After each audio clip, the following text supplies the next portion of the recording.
अपने चाचा शरद पवार से बगावत करने के बाद अजीत पवार पहली बार शुक्रवार को उनके आवास पर पहुंचे थे। राष्ट्रीयवादी कांग्रेस पार्टी के एक पदाधिकारी ने बताया कि शरद पवार की पत्नी प्रतिभा पवार की शुक्रवार को दक्षिण मुंबई के ब्रीच कैंडी अस्पताल में सर्जरी की हुई थी। उप मुख्यमंत्री अजीत पवार उनसे मिलने के लिए एनसीपी सुप्रीमो के आधिकारिक आवास सिल्वर ओक पहुंचे और उनका हाल जाना। अजीत पवार अपनी चाची प्रतिभा के करीबी माने जाते हैं। 2019 में उन्होंने कथित तौर पर एनसीपी में वापस लाने में महत्वपूर्ण भूमिका निभाई थी।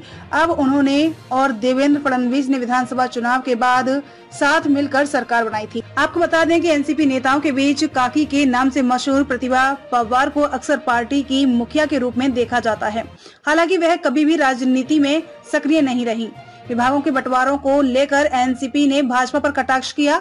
महाराष्ट्र में अजीत पवार गुट के एक सदस्य को सहकारिता मंत्री बनाए जाने के बाद शरद पवार के नेतृत्व वाली राष्ट्रवादी कांग्रेस पार्टी ने वॉशिंग मशीन शब्द का इस्तेमाल कर भारतीय जनता पार्टी पर कटाक्ष किया। अजीत पवार ने करीब 2 सप्ताह पहले शरद पवार की अगुवाई वाली राकंपा से अलग होकर मुख्यमंत्री एकनाथ शिंदे की सरकार में उप मुख्यमंत्री के रूप में शपथ ली थी।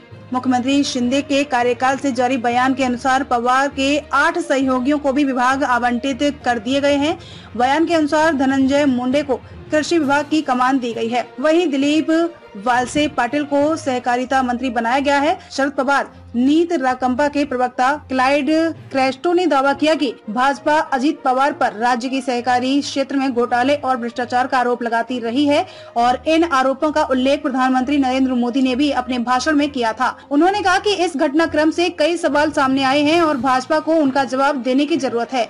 क्या भाजपा उन अजीत पवार पर और उनके समूह पर दबाव बनाने के लिए आरोप लगा रही थी या यह सिर्फ उनकी वॉशिंग मशीन योजना का एक हिस्सा था? प्रवक्ता ने कहा, सबसे महत्वपूर्ण बात यह है कि क्या भाजपा सहकारी क्षेत्र में कथित घोटालों और भ्रष्टाचार का समर्थन करती है।